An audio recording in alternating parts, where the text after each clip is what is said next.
एक तो आसिम मुनीर साहब का जो दौरा है ये अमेरिका का और उसके बाद यूरोप में ब्रसल्स में गालिबन उन्होंने जाना है।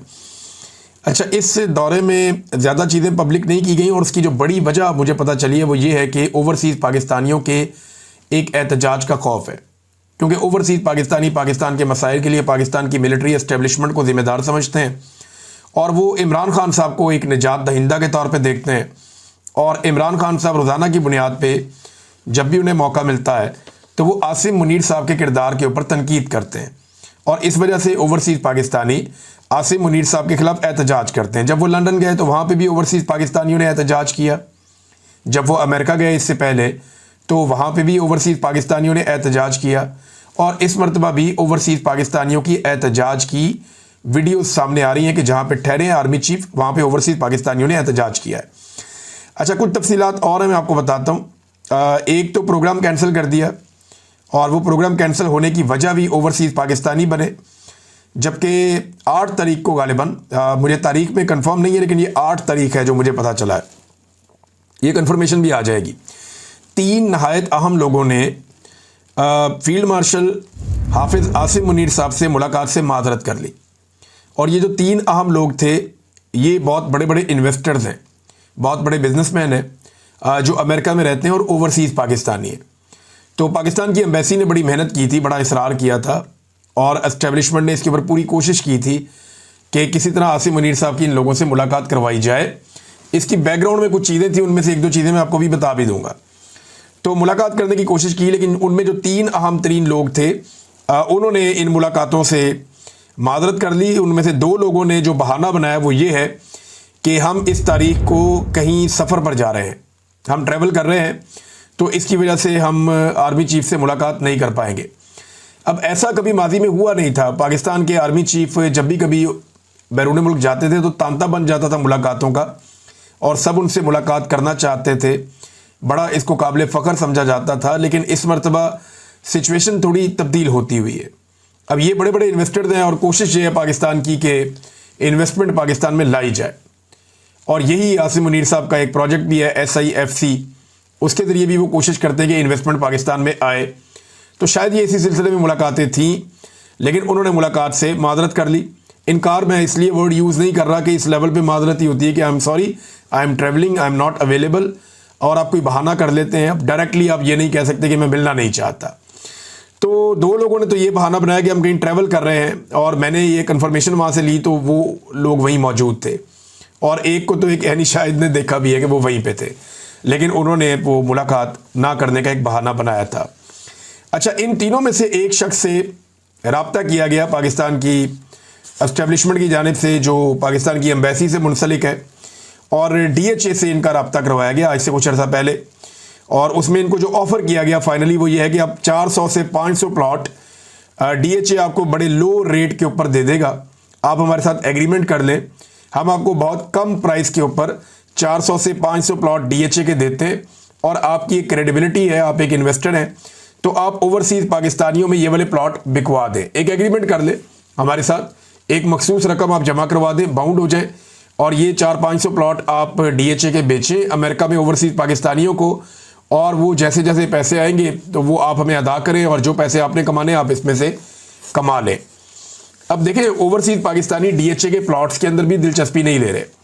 मलिक रियाद वाला फड्डा भी यही है कि मलिक रियाद एक बहुत बड़े मार्केटिंग एक्सपर्ट है, उनके बाद एक बड़ी ज़बरदस्त टीम थी और DHA को कभी ज़्यादा काम करना नहीं पड़ा। पाकिस्तान में जो भी इन्वेस्टमेंट आती थी उसमें एक बड़ा हिस्सा DHA को मिल जाता था, ख़ास तौर पे ओवरसीज़ पाकिस्तानियों को। अभी भी एक इश्तिहार मार्केट में आया हुआ है, माजी में ये चीज़ें नहीं करनी पड़ी। DHA तो बड़े नखरे के साथ अपनी प्रॉपर्टी देते थे क्योंकि वहाँ बहुत ज़्यादा सहूलतें, बहुत सारी चीज़ें थी और तमाम चीज़ें फटाफट बन जाती थी, इख्तियारात बहुत ज़्यादा हैं, कोई मुकाबला करने वाला नहीं है, ज़मीन का एक्वायर करना उनके लिए कोई प्रॉब्लम नहीं होता, चीज़ों को कंट्रोल करना कोई प्रॉब्लम नहीं होता। पाकिस्तान का सबसे ताकतवर इदारा उसको चलाता है और ओन करता है, तो फिर DHA जो है उसके साथ बाकी लोगों का मुकाबला करना मुश्किल होता है।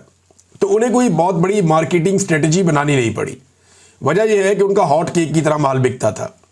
अब माल बिकता नहीं है, यहाँ पे इश्तिहारात वगैरह लगे हुए हैं कि DHA Pakistan the number 1 housing choice for overseas Pakistanis, और इसमें कुछ लोग हैं जो इस बिज़नेस से मुंसलिक हैं, उन्होंने ये ऐड लगाए हैं कि why overseas Pakistanis choose DHA। कि जो पाकिस्तानी ओवरसीज़ हैं वो DHA को ही क्यों मुंतखब करते हैं। सिक्योरिटी एंड ट्रस्ट, या एतमाद है और सिक्योरिटी है, वर्ल्ड क्लास एमिनिटीज़ यानी बेहतरीन सहूलियात हैं, पार्क्स हैं, क्लब्स हैं, सिनेमाज हैं, हॉस्पिटल्स हैं, इंटरनेशनल स्कूल्स हैं, स्पोर्ट्स कम्प्लेक्सेस हैं और लाइब्रेरीज़ वगैरह सब कुछ है। प्राइम लोकेशन हैं, बेहतरीन पाकिस्तान की लोकेशन हैं, जो बेहतरीन बड़े प्लॉट्स हैं वहाँ पे DHA बना हुआ है और इसके लिए जगह खाली करवा ली जाती है। बड़ी बड़ी ज़राई ज़मीन जो है वो बाकी रेजिडेंशियल सोसाइटियाँ भी खा रही हैं और DHA भी खा रही है। इस हमाम में सारे नंगे हैं। हाई कैपिटल गेन्स यानी आपको मुनाफा भी बहुत होता है और इजी ओवरसीज़ इन्वेस्टमेंट, ओवरसीज़ बड़े आराम से इसमें इन्वेस्टमेंट करते हैं। ये चीज़ें उसमें बताई गई थी। तो चलिए, तो इश्तिहार मैंने पढ़ के सुना दिया, DHA का भी फ़ायदा हो जाएगा। लेकिन फ़िलहाल वहाँ पे कारोबार ठप हुआ हुआ है, यानी ओवरऑल पाकिस्तान का कारोबार ठप है, तो यहाँ पे भी कारोबार ठप हुआ है और DHA के प्लॉट नहीं बिक रहे। मुझे 2022 में रिजीम चेंज ऑपरेशन के बाद मेरे एक दोस्त हैं जो DHA लाहौर में काम करते थे, DHA के ऑफिस में। उन्होंने कहा, इमरान साहब सुबह से लेकर शाम तक हमें टाइम ही नहीं मिलता था, इतनी फाइलें ट्रांसफ़र होती थी। DHA में इतना ज़्यादा खरीदो फरोख्त का कारोबार था कि हम लोग बहुत बिजी रहते थे। हमारा पूरा जो एक शोबा है जो इस ट्रांसफ़र के मामला को देखता है, वो सर खुजाने का टाइम नहीं होता था। तो सुबह से लेकर अब 2 बजे का टाइम हो गया, सिर्फ एक हमने ट्रांसफ़र किया है। ये उन्होंने मुझे बताया 2022 में। ये बहुत बड़ा धचका है, क्योंकि जब भी एक प्लॉट ट्रांसफ़र होता है तो एक अच्छी खासी रकम जो है वो अथॉरिटी को भी मिलती है, लेकिन वो सिलसिला रुका हुआ था। तो अब ये 500 प्लॉट ऑफ़र किए गए थे, 400 से 500 के आप ये ले लें, लेकिन वो ओवरसीज़ पाकिस्तानी ने ये कहा जी कि आप, मैं माजरत चाहता हूँ, अभी मैं इस पर काम नहीं कर सकता। अब ये तो सिचुएशन मैंने आपको बताई कि चीज़ें जो हैं वो नाकामी की तरफ जा रही हैं। मैं आगे चल के आपको बताता हूँ कि नाकामी क्या है, उसके लिए ज़िम्मेदार कौन है। लेकिन जो बड़ा फड्डा पड़ा हुआ है वो है मामला आसिफ मुनीर साहब की एक्सटेंशन का वक्त करीब आते आते एक टेंशन का माहौल पाकिस्तान में बन गया है। अब देखें ना, PMLN के ऊपर या जो एस्टेब्लिशमेंट की चहीती पॉलिटिकल पार्टी जिसको 17 नशिस्तों से उठाकर 2/3 अक्सरियत दिलवाई गई है, अचानक से उसके और उसके कीमती ब्यूरोक्रेट्स के ऊपर करप्शन के मामला आ रहे हैं, ख़बरें निकाली जा रही हैं। सबसे पहले मरीम नवाज़ की खबर निकलती है कि 10 खरब की एक बेज़ाब्तियाँ और बेकायदगियाँ हैं, यहाँ पे ये खांचा खुल जाता है। उसके बाद पता चलता है जी कि जो सुथरा पंजाब है उसके अंदर अरबों रुपए जो है वो कहाँ गए किसी को कुछ पता ही नहीं, उसका एहतसाब होना चाहिए। फिर ब्यूरोक्रेसी के ऊपर डंडा चलना शुरू हो जाता है। तो मल्टीपल चीज़ें साथ साथ हो रही हैं और इनको हवा भी दी जा रही है। दूसरी जानिब जो है वो वहाँ से भी कुछ सख्तियाँ हो रही हैं। तो मामला है क्या? देखिए, जब भी कभी एक आर्मी चीफ की एक्सटेंशन का टाइम आता है ना, तो मुल्क में एक टेंशन क्रिएट हो जाती है, ये ऑब्वियस है। जो एक्सटेंशन वाला साल होता है या रिटायरमेंट वाला साल होता है, उस साल ये चीज़ें होती हैं। अब 2025 जो है वो आर्मी चीफ की तब्दीली का साल है उसूलन नवंबर में। लेकिन क्या ये तब्दीली होगी या एक्सटेंशन होगी, ये फैसला अभी हम नहीं कर सकते। हम इस पर बात तो कर सकते हैं लेकिन हम नहीं जानते कि क्या होगा। लेकिन इस साल में टेंशन हुकूमत और एस्टेब्लिशमेंट में क्रिएट होना एक फितरी और एक नॉर्मल बात है, क्योंकि कोई भी इस ओहदे को छोड़कर जाना नहीं चाहता। मैंने तो अपनी ज़िंदगी में जितने भी आर्मी चीफ देखे हैं वो सारे इस ओहदे के ऊपर रहना चाहते थे। कोई भी इस ओहदे को छोड़कर जाने पर तैयार नहीं था। चंद सवालात बड़े ज़रूरी है आर्मी चीफ साहब की एक्सटेंशन को लेकर, और वो जवाब हमें जो कानून साजी की गई है असेंबली में, उस कानून साजी को पढ़ के भी वो जवाब हमें नहीं मिलते। यानी कुछ चीज़ों को इबाम में रखा गया है या उनको पब्लिक नहीं किया गया। जो सर्विसेज चीफ की तकर्री और उनकी मुद्दत मुलाजमत के हवाले से जो बातें कानून साजी में हैं, उसमें अभी तक कोई क्लैरिटी नहीं है हमारे सामने। तो जो सवालात हैं उनमें एक बड़ा सवाल यह है कि आर्मी चीफ या सर्विसेज चीफ की मुद्दत मुलाजमत 5 साल हो चुकी है या अभी होनी है। मैं इसलिए कह रहा हूँ कि कानून तो बनाया 1 साल पहले, आर्मी चीफ को आए हुए हो गए हैं 2.5 साल। तो जो पिछली तैनाती है, क्या उसके ऊपर भी ये कानून असरअंदाज होगा या आइंदा से आने वाला हर आर्मी चीफ या सर्विसेज चीफ जो है वो 5 साल की मुद्दत एंजॉय करेगा या पीछे वाला भी एंजॉय करेगा, इसके बारे में क्लैरिटी नहीं है। अब अमूमन जो है वो माजी से इतलाक नहीं होता कानून साजियों का, वो आइंदा से होता है कि अगली तकर्री से हम ये तय कर रहे हैं कि जो भी आएगा वो 5 साल तक रहेगा। दूसरा सवाल ये है कि क्या आर्मी चीफ को 3 साल जो है वो 3 साल को 5 साल किया जाएगा या 3 साल मुकम्मल होने पर नए 5 साल मिलेंगे। ये बहुत अहम है। देखें, अगर ये आर्मी चीफ पिछली मुद्दत मुलाजमत मुकम्मल करते हुए 29 नवंबर को रिटायर हो जाते हैं, हालांकि इनकी जो मुद्दत है वो 25 नवंबर को गालिबन वो पूरी हो जाती है, क्योंकि उससे पहले रिटायर हो गए थे तो रिटेन करके इनको आर्मी चीफ बनाया गया। दोबारा समरी भी मंगवाई गई ताकि इनका नाम शामिल हो, आसिम मुनीर साहब का।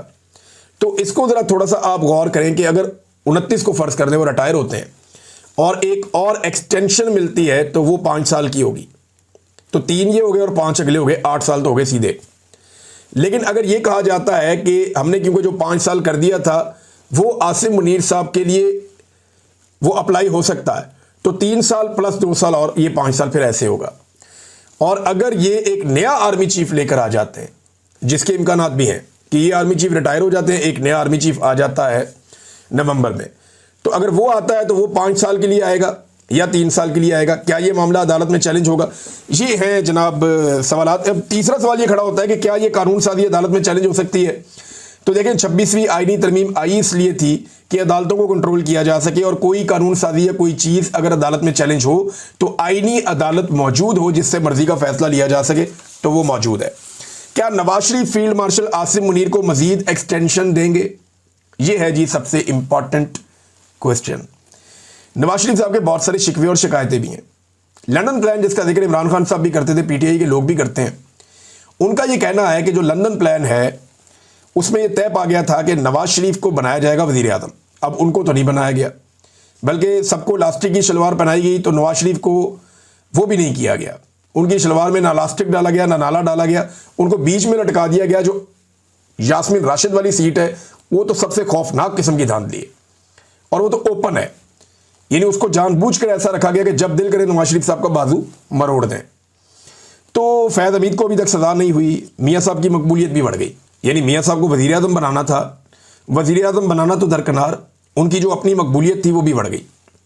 और एक सियासतदान जो है वो मकबूलियत उसके लिए बहुत इंपॉर्टेंस रखती है, उसको इस बात पर बड़ा जोम होता है कि लोग मेरे साथ खड़े हैं, पाकिस्तानी मेरे साथ हैं, मेरे मुल्क के लोग मेरे से प्यार करते हैं। लेकिन मियाँ साहब ने ये सारी चीज़ें खो दी और वो उसके लिए रिस्पॉन्सिबल समझते हैं एस्टेब्लिशमेंट को। और आसिम मुनीर साहब ने क्या उनकी ख्वाहिशात पूरी की हैं? तो मियाँ साहब के शिकवे शिकायतें भी हैं। इस हवाले से एक ट्वीट है जो शाहीन सहबाई साहब ने दावा करके की है, मैं एज इट इज़ आपको पढ़ के सुना दूंगा। क्या अमेरिका को खुश किया जा सकेगा? ये एक और बड़ा सवाल है, मैंने आखिर में रखा है, लेकिन ये सबसे इंपॉर्टेंट है। बड़ी सख्त डिमांड है अमेरिका की, और इसराइल को तस्लीम करना जो है बहुत बड़ा एक चैलेंज है कि इसराइल को क्या पाकिस्तान तस्लीम कर सकेगा, क्योंकि डोनाल्ड ट्रंप की एक बड़ी जो डिमांड है पाकिस्तान से, वो ये चाहता है कि पाकिस्तान इसराइल को तस्लीम करे। और डोनाल्ड ट्रंप की शख्सियत ऐसी है कि वो ज़्यादा इंतज़ार करने वाला आदमी भी नहीं है। आखिर में आपको एक बात बताता हूँ कि नवाज शरीफ ये अच्छी तरह जानते हैं कि उनके हाथ में अगर कोई हथियार है तो वो नवंबर तक है, उसके बाद मियाँ साहब निहत्थे हो जाएंगे और फिर तमाम तर जो है वो ताकत वो दूसरी तरफ चली जाएगी, एस्टेब्लिशमेंट के पास चली जाएगी, और जितने फेलियर हैं वो सारे सियासतदानों पे डाल दिए जाएंगे। अब मैं आपको बताता हूं कि मईशत के हवाले से हुकूमत भी नाकाम हुई है और एस्टेब्लिशमेंट भी नाकाम हुई है। आर्मी चीफ का अपना प्रोजेक्ट जो SIFC है वो बुरी तरह नाकाम हुआ। वो कहते थे सैकड़ों अरब की ये इन्वेस्टमेंट पाकिस्तान में लेकर आएंगे, लेकिन चंद अरब की इन्वेस्टमेंट भी हमने पाकिस्तान में आती हुई नहीं देखी। हालांकि ये हुआ कि पाकिस्तान से पाकिस्तानी भी मुल्क छोड़कर चले गए और बहुत सारे लोग अपनी इन्वेस्टमेंट भी पाकिस्तान से निकाल कर चले गए, बल्कि बैनुल अक़वामी कंपनियां जो पाकिस्तान में काम कर रही थी वो अपने प्रोजेक्ट बंद करके जाने लगी। तो पाकिस्तान से सरमाया अंदर आने की बजाय SIFC बनने के बाद सरमाया पाकिस्तान से बाहर गया। कर्जे के ऊपर ये मुल्क चल रहा है और कर्जे के पैसे अपने हमने रखे हुए कौमी खजाने के अंदर भी। अब हो ये रहा है कि SIFC भी नाकाम हो गया, जबकि उड़ान पाकिस्तान का जो हुकूमत का मनसूबा है वो भी नाकाम हो गया। अब ये दोनों एक दूसरे को जिम्मेदार समझते हैं मईशत की तबाही के लिए और एक दूसरे से बुग़्ज़ भी रखते हैं, ये बात बड़ी क्लियर है। लेकिन इन दोनों के इकट्ठे होने के पीछे एक वजह जो है इमरान खान है, कैदी नंबर 804। इन दोनों को लगता है कि वो हम दोनों से ताकतवर है, अगर हम अलग अलग हुए तो वो हम दोनों को मारेगा, हम जब तक इकट्ठे रहेंगे हमारा इसमें सर्वाइवल है। यही एक चीज़ इन्हें इकट्ठा रखे हुए है। इदारे में ये सोच है कि इन बेशर्मों की वजह से हमने अपनी इज्जत गंवा ली, हमने अवाम के अंदर अपनी बेइज्जती करवा ली, लेकिन इनसे डिलीवर नहीं हुआ, ये मुल्क को ठीक ही नहीं कर सके। दूसरी तरफ सियासतदान ये समझते हैं जब ये सारे फैसले एस्टेब्लिशमेंट ने करने हैं और हर चीज़ पे उनका कंट्रोल होना है, हर इदारे में लाके उन्होंने अपना बंदा बिठाना, और वो भी चुप करके कहते हैं बिठाओ जी बिठाओ, इधर भी बिठाओ इधर भी बिठाओ, इनके खाते में ही डालो। वो कहते हैं जब सारा कुछ इन्होंने करना है तो फिर बदनामी भी इनकी होनी चाहिए, हम इनके खाते डालेंगे। तो अब ये जो फेलियर है ये दोनों लोग एक दूसरे के ऊपर डाल रहे हैं और बार बार डाल रहे हैं। शाहीन सहबाई साहब का ट्वीट यहाँ पे पढ़ना बहुत ज़रूरी है, मैं आपके सामने रखता हूँ। उन्होंने कहा खुफिया रिकॉर्डिंग की गूंज। इस्लामाबाद के ऐवानों में कुछ नई खुफिया बातों की रिकॉर्डिंग के बड़े चर्चे हैं। ये बातचीत जरदारी, नवाज शरीफ और कई नून लीग और पीपल्स पार्टी के लीडरों के दरमियान है, जिसमें कहा जा रहा है कि आसिम मुनीर को गालियां भी दी गई। फौज समझती है कि नवाज और जरदारी किसी भी वक्त एस्टेब्लिशमेंट के खिलाफ खड़े हो सकते हैं और नवंबर में नए नोटिफिकेशन पर गौर हो रहा है, यानी आर्मी चीफ को तब्दील किया जा सकता है। लोग कह रहे हैं कि आसिम मुनीर ने इन सियासतदानों के कान और हाथ मरोड़ने के लिए उनकी मीटिंग की रिकॉर्डिंग हासिल कर ली। एक दीवार ने कानों से सुना कि एक अहम शख्सियत, जो हो सकता है शहबाज शरीफ या मरियम हो, इन्हें कुछ हिस्सा सुनवा भी दिया गया है, यानी अपनी नौकरी के लिए सबकी ऐसी तैसी करने को तैयार हैं। ये जनाब शाहीन सहबाई साहब की ट्वीट है और ये पूरा एक नया सिनेरियो जो है उसको बिल्डअप कर रहे हैं। आसिम मुनीर साहब का एक स्टेटमेंट है, बड़ा इंपॉर्टेंट स्टेटमेंट है फील्ड मार्शल का। मैंने siyaasat.pk पे ये स्टेटमेंट पढ़ा और मुझे बड़ी खुशगवार हैरत हुई ये स्टेटमेंट पढ़ने के बाद। उन्होंने कहा कि आइन को ना मानने वालों को हम पाकिस्तानी नहीं मानते। ये फील्ड मार्शल आसिम मुनीर साहब ने कहा कि आइन को ना मानने वालों को हम पाकिस्तानी नहीं मानते। हम भी नहीं मानते, मानना भी नहीं चाहिए। लेकिन क्या हमने ये गौर किया कि आइन किसने तोड़ा और कौन कौन है जिसने आइन को नहीं माना? तो आसिम मुनीर साहब कह रहे हैं कि परवेज मुशर्रफ, ज़ियाउल हक, याया खान, अयूब खान, जनरल फैज़ हमीद और जनरल बाजवा, इन लोगों ने तो आइन की धज्जियां उड़ाई हैं। ये दो ने तो रिसेंटली उड़ाई हैं, दोनों जिंदा हैं, और बाकी 4 डिक्टेटर जो है फौत हो गए। तो अगर आप इन्हें पाकिस्तानी नहीं मानते तो फिर ये मिलिट्री के जनरल कैसे हो सकते हैं? इनके पास एजाज़ात कैसे हो सकते हैं? तो इनकी कब्रों का ट्रायल होना चाहिए। आसिम मुनीर साहब को अगर आइन से हमदर्दी और वो ये कहते हैं कि जो आइन को नहीं मानता मुझे पाकिस्तानी नहीं मानते, तो फिर इन जर्नैलों से इनके टाइटल वापस लिए जाए, इनके कब्रों के ट्रायल किए जाए और दुनिया को बताया जाए कि इन्होंने क्योंकि आइन को रौंदा था, आइन की खिलाफ वर्जी की थी, लिहाजा हमने अपने इदारे से एहतसाब शुरू किया है और 4 डिक्टेटरों को हमने फारिग कर दिया है। और फिर जनरल बाजवा, जिनके बहुत सारे गवाह आज भी मौजूद हैं और वो सारे बताते हैं कि जनरल बाजवा ने सियासत में मुदाखलत की, गैर आईनी हथकंडे इस्तेमाल किए, अपने हलफ को तोड़ा। जनरल फैज ने भी यही किया। तो इन दोनों को भी निशाने इबरत बनाए, जबकि आपका फैसला जो है वो आने वाले कर देंगे, क्योंकि 90 दिन में इलेक्शन कराना भी आइन में लिखा है और इलेक्शन कमीशन भी इसके अंदर फंसेगा क्योंकि उसने 90 दिन के अंदर इलेक्शन नहीं करवाया। ये नाज़रीन इंपॉर्टेंट था, मैंने आपके सामने रख दिया।